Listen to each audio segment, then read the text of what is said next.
The patrons have spoken, and for this month's patron pick, we have Audino. This intriguing Generation 5 Pokemon first appeared to many trainers in the rustling grass patches of Black and White, where it notably dished out massive quantities of experience points. Origin-wise, it has an interesting, surprisingly intricate design. Though its most immediate appearance is that of a rabbit, it also has many traits similar to physicians, nurses, doctors, and even fairies and angels. Even its name derived from the word audio, and including the word din, meaning loud noise, references its large stethoscope-like ears. Take notes, Chansey. Today we're going to examine how this healing Pokemon did in the cutthroat competitive scene. And so, we ask, how good was Audino actually? And in this video, we'll be going over these competitive formats. Right off the bat, Audino did have some good qualities, namely an impressive HP stat, which it used both for its own bulk and to pass huge wishes, as well as one of the best abilities in the game, Regenerator. The Regen Wish combo was incredible for a defensive Pokemon. It could toss up a wish for its teammates and not even need to stay in and heal itself because it did so by switching out. It essentially healed itself and its teammates simultaneously. To add to this stupendous level of support, Audino could also rid itself of its teammates of debilitating status conditions through Heal Bell. It had plenty of other excellent support options as well, such as Knockoff, Thunderwave, Encore, and even Healing Wish. Sadly, Audino was weighed down by significant flaws. Namely, if you're going to have the largely resistless normal type, you better be insanely bulky, and Audino just wasn't. It didn't exactly offer much in the way of offense either, unable to land the roll in OU, UU, or RU. Audino tumbled through the tiering rung until it finally settled in NU. There, the power level was generally low enough that it was a useful wall despite resisting almost nothing, allowing it to switch in and effectively make use of its extensive support move pool. However, there was a catch. Audino had major competition in the form of fellow normal type wall Licky Licky, who also packed Wish and Heal Bell, while also having significantly higher HP, defense, and special defense. It even hit harder in return to boot. Of course, Audino did have one boon Licky Licky could only regard from afar with envy, Regenerator, which was incredible in the in-battle flexibility it provided. It meant Audino didn't have to use Protect to receive its own wish and stay healthy, allowing for much more dynamic play, a critical element to have when so much of what makes defensive Pokemon exploitable is their forced passivity. However, that's where the second catch came in. Though it didn't pack Heal Bell, there was another Pokemon in NU, one of the tier's very best in fact, that possessed both Wish and Regenerator. This Pokemon also had valuable resistances galore thanks to its coveted pure water typing. This Pokemon was of course a Lomomola, and it defined much of NU. Audino technically did still have a place in the tier, but it was nearly never going to be used instead of Mola. It was generally only seen on hardcore stall teams alongside Mola. This was already an incredibly specific niche, and since Audino had to compete for the slot with Licky Licky, whose superior bulk made it generally easier to slap on, well, it was no surprise Audino wasn't used much and thus landed in untiered. Now, this wasn't quite the harsh designation it was for so many others who had met a similar fate. Audino was by no means a bad Pokemon in the NU landscape. It was decently effective. It just struggled to make an impact in a tier which had much ferocious competition for its spot. As such, Audino's debut generation was on the mediocre side. Not completely forgettable, but not exactly memorable either.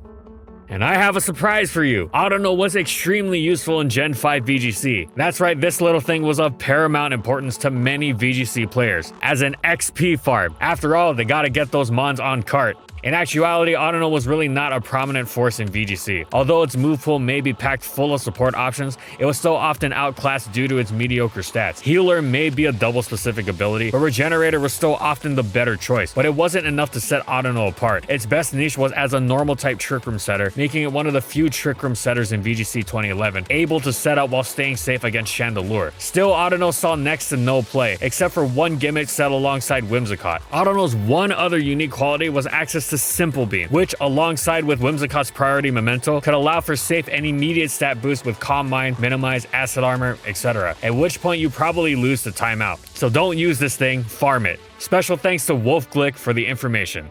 Audino started off practically unseen in XY, but fortunately, Oras blessed it with a much needed Mega Evolution. It did come with the massive downside of losing Regenerator in favor of Healer, a useless ability in singles, but it had plenty of upside as well, namely a secondary Fairy typing that not only changed Audino's fighting weakness into a neutrality, but further blessed it with actual valuable resistances to Dragon and Dark. Resist it made full use of, with the Titanic boost to both defensive stats it also received. It wasn't going to be finding any use in OU or even UU, but once the power level started decreasing in RU, Mega Audino started to find its footing. However, it was a slow start. Yes, it was insanely bulky, but it was difficult to fit with Mega Steelix around. One, because Steelix was the best Mega around and every other Mega struggled to compete with it. And two, because Steelix's popularity in conjunction with its domination of Audino meant one would often be at a Mega disadvantage. Additionally, for all its walling and support potential, Mega Audino was quite weak and passive, not the kind of thing you want from your Mega most of the time, especially when other fairies such as Aromatisse could function similarly without taking up the Mega slot. Audino having to choose between holding onto Regenerator and upgrading its Mega's combination of improved bulk and fairy typing made for some difficult, often exploitable in-battle decisions as well, especially since either way, it couldn't hold leftovers, another advantage the likes of Aromatisse had over it. Mega Audino could potentially suit with the Crodino set, Calm Mind, Rest, Sleep Talk, and Dazzling Gleam, which was quite threatening if it accrued multiple boosts, but it was still plagued by many of the same flaws that held back the standard walling set, mainly its immense passivity. Not even having Moonblast as fairy stat was quite cruel, effectively making it even weaker than it already was. Plus, it could often be overwhelmed before it accrued those necessary boosts. Mega Audino wasn't a bad Pokemon per se, there just wasn't that much reason to use it when it had so much good competition.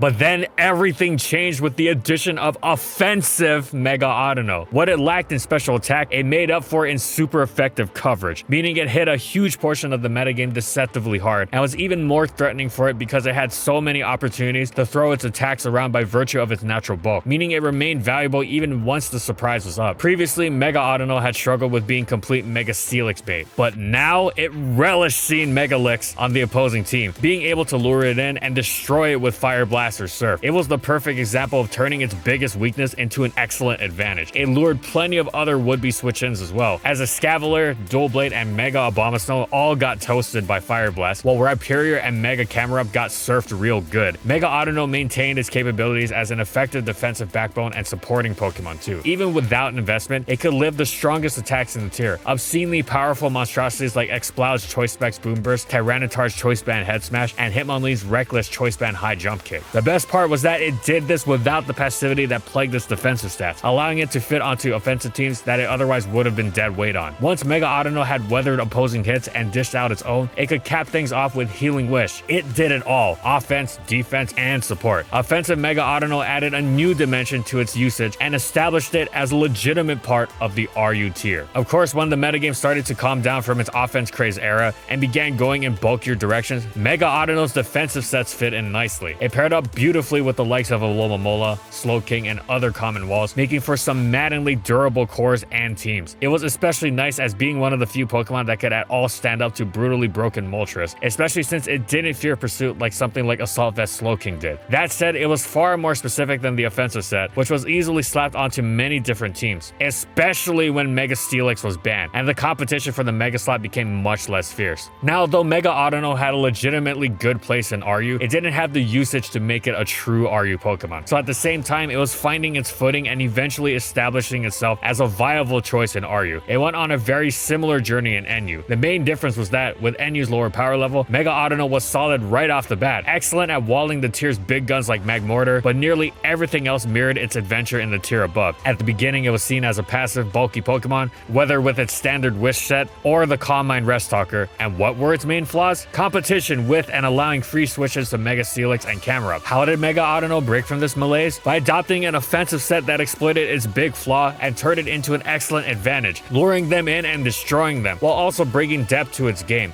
allowing it to fit on offensive teams where it performed a mixture of offense, defense, and support. Another difference was that sometimes it used Calm Mind over Healing Wish. This was a reflection of NU's lower overall power level, which made it more difficult to barrage through Audino after a boost. Thus, Calm Mind gave Audino more destructive sweeping potential, though of course Healing Wish was excellent as well. And another reflection of RU. Eventually, Mega Steelix left NU, and another small difference, Mega Camerupt left NU as well. The resulting overall reflection, Mega Audino lost competition for the Mega slot. In RU, Mega Licks leaving meant there were fewer Megas Audino had to compete with. In NU, Mega Steelix and Mega Camerupt leaving meant Audino was the only Mega left in the tier at all. It was almost wishful to see them leave, as it was so good at luring and destroying them, but losing competition was better overall. Now, this does not mean Mega Audino was an automatic addition to every team. Of course, plenty of teams went Megaless. However, it certainly didn't hurt. Audino continued to shine on a variety of teams in a variety of different roles, be it offensive defensive support blend or going all out on defense, slowing down immense threats like Tauros, Charizard, Swellow, and well,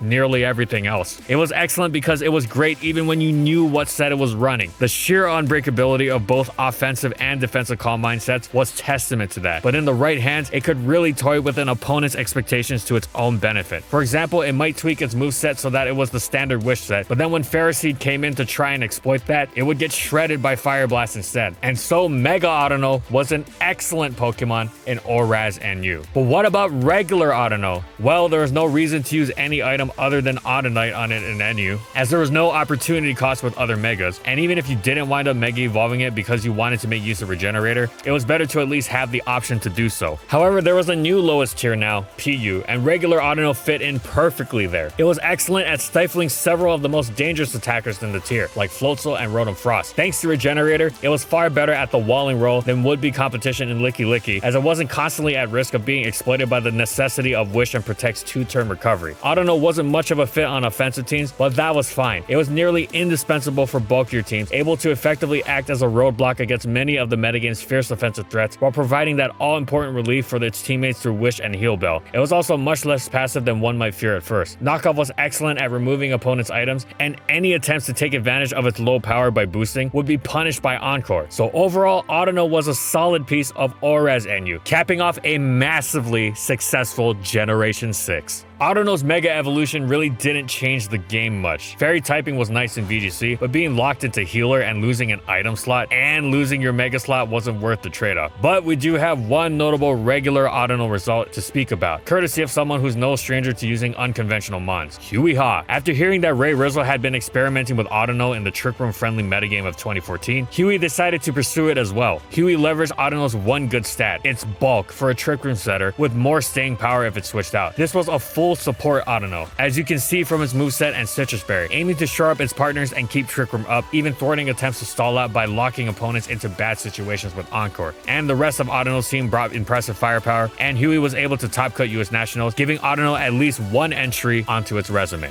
Power creep hit hard in Generation 7, and Mega Audino was not only no longer able to keep up in RU, it found it difficult to maintain its place in NU too. It was still a solid piece of the metagame, but its flaws were more readily significantly on display in this much stronger iteration of the tier. It was quite effective at walling popular special attackers like Vikavolt, Guzzlord, and Magmortar, and there was never any issue with that. It was more the passivity that had plagued it. Audino's knockoff was less of the progress-making tool than before, with the proliferation of Z crystals that provided a de facto immunity to its effect, and it often needed to Mega Evolve in order to withstand the hits it was tasked with switching into, meaning it was rarely able to reap the rewards of Regenerator, which of course left it vulnerable to all that comes with relying on the Wish Protect combination, especially without leftovers. Offensive Mega Audino didn't quite have the stats to rip holes like it had in the previous generations either. That was best left to its Mega competition, which it now had again in the forms of the offensively devastating Abomasnow and Glalie. As such, Mega Audino was relegated solely to defensive teams. It did its job well there, no question about that, but it was far more specific this time around, and its uses and viability was essentially tied to that of stalls. Still, Mega Audino was reliable at performing its role, and as such had its own distinct place in NU once again. Regular Audino was a solid choice in PU once again. In a metagame ravaged by a slew of strong special attackers like Drampa, Auroras, and Oricorials, it was effective at slowing them down, or at the very least pivoting around them, which was more than most Pokemon could do, and thus bringing battles from hard-hitting chaos down to a more controlled pace. With the popularity of Eviolite across several tier staples like Type Null, Clefairy, and Tangela, Audino's knockoff was actually quite threatening, while Regenerator was always a valuable tool in maintaining its health without having to burn crucial turns on manual recovery. This allowed it and its team to keep up with the many hard hitters populating the metagame. Once again, Audino pretty much only fit on bulky teams, but that was just fine, as it did its job well and thus established a niche. Despite the lower tier placement, one could argue that regular Audino had a better generational performance than its Mega counterpart. Regardless of how you feel about that though, it was nice to see regular Audino bringing in another solid performance to offset the flawed Gen 7 its Mega counterpart had in a stronger NU without being able to drop to PU itself.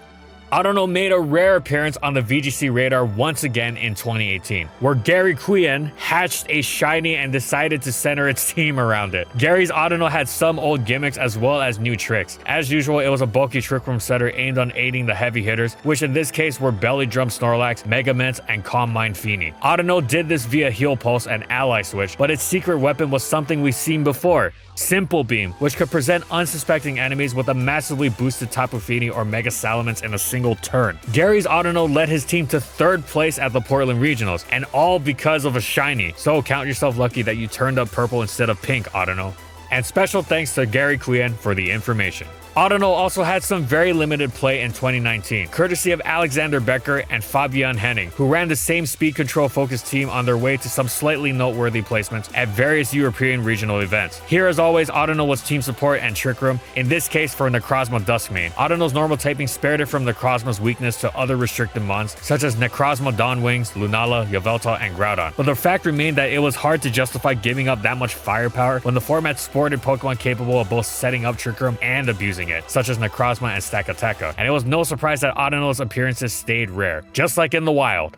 Audino's Mega disappeared with all the others in Sword and Shield, and so did Audino itself for a while. It wasn't until the Crown Tundra that it appeared. Once it did, it settled into PU once again. It made excellent use of the new heavy-duty boots, as the combination of boots and regenerator was absolutely terrific, allowing Audino to get his full 33% back upon switching without having it cut into by entry hazard. This allowed it to be even more proactively than previously, throwing up wishes for his teammates or spamming knockoff, the latter of which could no longer be stifled by Mega Stones or Z Crystals. Audino was a great check to most special attackers, since there were no fighting types to immediately threaten it on that side of the attacking spectrum. Sure, it wasn't immovable, as really powerful Pokemon like Magmortar were a lot more threatening when it couldn't Mega Evolve and get that immense extra bulk, but Audino was still valuable even against something as strong as Magmortar, by being able to pivot around its main moves for the benefit of its more threatened teammates. Plus, most of these special attackers were not exactly Magmortar tier threatening for the most part. Audino would stuff the likes of Charizard, Galarian Articuno, Ribombee, Mesprit, and Haunter. Furthermore, it wasn't just restricted to helping handle special attackers either. Its natural physical bulk and regenerator helped it and its teammates pivot around some dangerous physical attackers like Frostlass, Trevenant, and Gourgeist too. Audino's ghost immunity dissuaded them from spamming their monstrously powerful Poltergeist, and even if it wound up switching into Frostlass's triple axle or the grass type's other stab, it could still withstand the hit and regenerate off of it. It was positively Toxapex-esque in this regard. Of course, Audino wasn't flawless though. The knockoff Toxic combination was immensely irritating to switch into, as it also couldn't always do all the work itself, and thus Audino could sometimes be quite passive in the face of threats like Aggron, Scrafty, and Wish Togedemaru. It could also be taken advantage of in this regard by Pokemon it could have checked if they adapted for it, such as Aromatherapy Ribombee and Substitute Frostmoth. While bulky, it was not impenetrable either. It quite feared status and knockoff. Nevertheless, these flaws were nothing that couldn't be handled if its users kept them in mind and supported it accordingly, and so Generation 8 has seen Audino quietly rack up another solid appearance in PU.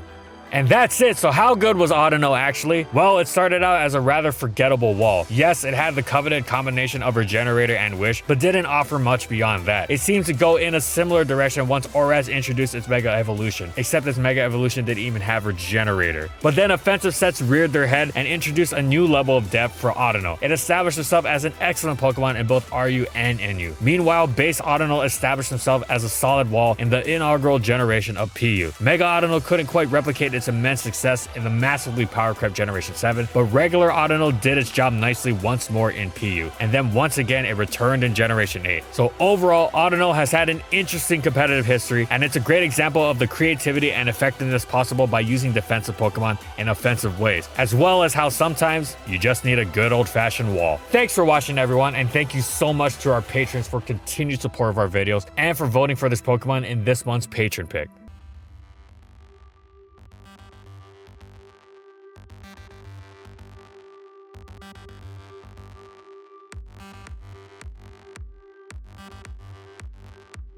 And as always, if you like the video and you want to see more, be sure to subscribe to False Swipe Gaming for more weekly Pokemon content. And in the comments, I want to know, what do you think about competitive Audino? How would you buff it to maybe make it crack UU or RU? How would you buff it in VGC? Maybe it needs more doubles tools. Whatever it is, let me know in the comments. And follow my crew on these social media platforms. And that's all I got. See you next time, everyone.